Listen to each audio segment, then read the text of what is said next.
स्वास्थ्य चर्चा में आज एक विषय लेते हैं। इसको रक्तपित्त कहा गया है। Bleeding disorders. और स्पेसिफिक जो है, हम नोज ब्लीडिंग को लेंगे। नाक से ब्लड आने की जो है एक बीमारी होती है जिसको नोज ब्लड कहते हैं।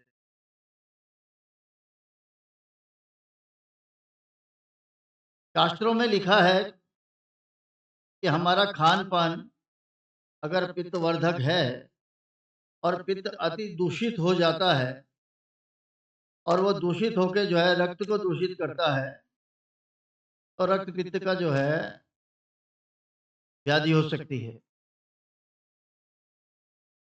आचार्य चरक ने इसको जो है बहुत विस्तृत वर्णन किया है। और खान-पान में अधिकतर जो है बहुत ज़्यादा तीखे पदार्थों की करना, बहुत मसालेदार चीज़ों को लेना, बहुत ज़्यादा नॉन-वेज को जो है लेना, अति स्पाइसी जो होता है, बहुत ज़्यादा धूप में घूमना, और इस तरीके से जितने भी पित्तवर्धक जो है अगर हम विहार करते हैं, मतलब लाइफ़स्टाइल को जो है बहुत ज़्यादा इस हिसाब से रहते हैं, अत्यधिक गर्मी में इस तरीके के डिसऑर्डर्स हो जाते हैं। ये कहीं से भी हो सकता है, इसीलिए इसको ऊर्ध्वगत और अधोगत माना गया है। जो ऊपर के रास्तों से जो है नाक, कान, मुँह आदि से जो है ब्लीडिंग होती है, उसको ऊर्ध्वगत कहा गया है। और अधोगत जो है जो लोअर एरिया से जो है रेक्टम से या यूरेथ्रा से इस तरीके से अगर ब्लीडिंग होती है, तो उसको जो है अधोगत कहा गया है। अब स्पेसिफिक जो है, अगर नोज़ ब्लीडिंग के बारे में बात करें, जिसको आम भाषा में नक्सीर कहा जाता है, बड़े कॉमन सा एक व्याधि है, बहुत के लोगों के घरों में भी ये आए दिन ये प्रॉब्लम हो जाती है। बच्चों में भी ऐसा देखा गया है कि बहुत इस तरीके की जो है नक्सीर आना और बार-बार रिकरेंट होता है इस तरीके। तो इसको थोड़ा-सा स्पेसिफिक तरीके से हम लोग अगर देखेंगे, तो अगर नाक का स्ट्रक्चर देखें, तो नाक के फ्रंट साइड में इस जगह पे जो है हमारे बहुत ज़्यादा कैपिलरी जो है ब्लड वेसल्स बहुत ज़्यादा प्रचुर जो है मात्रा में पाई जाती है। और यह कहना चाहिए कि प्लक्सस होता है, पूरा का पूरा गुच्छा होता है इस जगह पे, और जिसकी लेयर बहुत ज़्यादा पतली होती है। और वो थोड़े से डैमेज में जो है ब्लीडिंग कर देता है।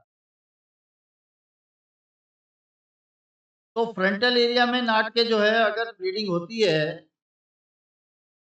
और उसकी कैपिलरी अगर डैमेज होती है, तो फ्रंटल एरिया से जो है ये नेज़ल जो है ब्लीडिंग होगी। और अगर बैक साइड से होती है तो बैक साइड का माना जाता है। इसके मुख्यतः कारण ये हैं, देखे गए हैं, बच्चों में बहुत ज़्यादा अधिक पाया जाता है। मैंने अभी कहा था कि बहुत ज़्यादा गर्मी जो है इस तरीके से नोज़ ब्लीडिंग हो जाती है, नकसी फूटना कहते हैं जिसको। और इसके अलावा बच्चों में एक आदत होती है, या बड़ों में भी बहुत सारे लोगों में आदत होती है कि नाक को कुरेदते रहते हैं उँगली करके। तो इसमें भी जो है स्किन की जो वो सरफेस होती है, वो ड्राई हो जाती है। ड्राई होने के कारण से वो स्किन बहुत ज़्यादा उसमें कम होती है, तो उसके कारण से वो डैमेज हो जाती है, तो कैपिलरी ब्लीडिंग शुरू हो जाती है। इसके अलावा अगर इसका एटियोलॉजिकल फैक्टर्स के हिसाब से देखा जाए, तो कोई व्यक्ति अगर हाइपरटेंसिव है, ब्लड प्रेशर का पेशेंट है, तो उसमें भी नोज़ ब्लीडिंग हो सकती है। बहुत ज़्यादा हाइपर अगर उसका जो है बीपी रेज़ कर जाता है, तो उसमें नेज़ल ब्लीडिंग हो सकती है। या कुछ तरीके के ट्यूमर्स होते हैं जिसके कारण से नोज़ ब्लीडिंग हो सकती है। इसके अलावा पर्टिकुलर जो है ऐसा देखा गया है कि एक जो है सीए के केस में भी इस तरीके से नोज़ ब्लीडिंग हो जाती है। तो सबसे मुख्यतः जो मेन कारण है, सबसे पहली चीज़ है कि ये इतना मान के चलिए कि नोज़ ब्लीडिंग बहुत ज़्यादा खतरनाक बीमारी नहीं है। अगर उसके पीछे कोई बहुत ज़्यादा सीवियर जो है कोई प्रॉब्लम ना हो, और बहुत सारी इस तरीके की व्याधियों को जो है हम लोग घर में ही मैनेज कर लेते हैं। और अगर सपोज़ करो कि एक्सेसिव ब्लीडिंग हो रही है और रिकरेंट ब्लीडिंग होती है, तो उसको जो है फिर हॉस्पिटलाइज़ भी करवाना ऐसे पेशेंट को जो है बहुत ज़रूरी हो जाता है।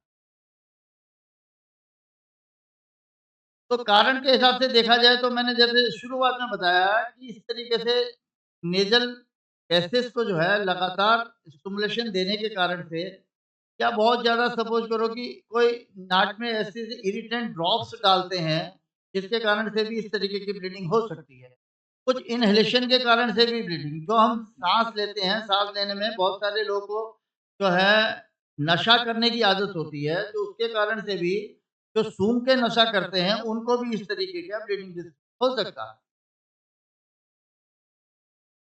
तो इस तरीके की प्रॉब्लम में सबसे पहले क्या करना है, अगर किसी को हो जाता है घर में भी इस तरीके से, तो उस नेज़ल जो फ्रंटल एरिया का नोज़ है, उसमें जो है हम लोग प्रेशर देते हैं और प्रेशर देने के बाद जो है अपने नाक नाक को उस पेशेंट की या जो है 5 मिनट 10 मिनट तक इस तरीके के दबा के अगर रखेंगे, प्रेशर के कारण से भी कैपिलरी जो है रिपेयर हो सकती है और उसके कारण से ब्लीड रुक जाता है।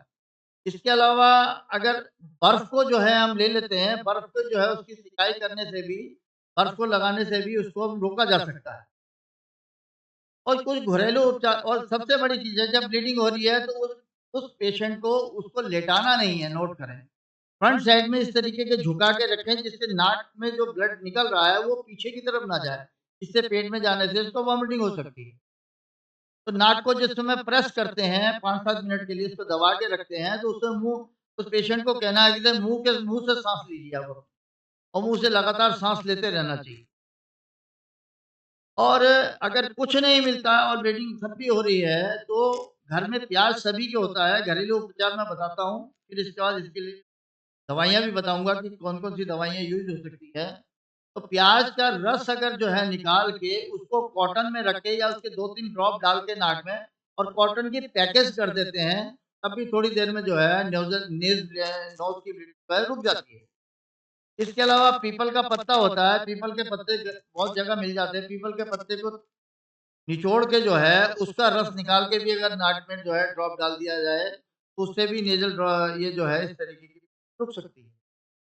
इसके अलावा जो है एक फल होता है गूलर, गूलर के फल को भी जो है सेवन से और या उसको जो है उसको भी रस निकाल के अगर हम नाक में जो है तो इसका यूज़ करते हैं, तब उसकी जो है पैकिंग है उसकी पैकिंग कर देते हैं, तब भी हम नोज़ ब्लीडिंग को रोक सकते हैं।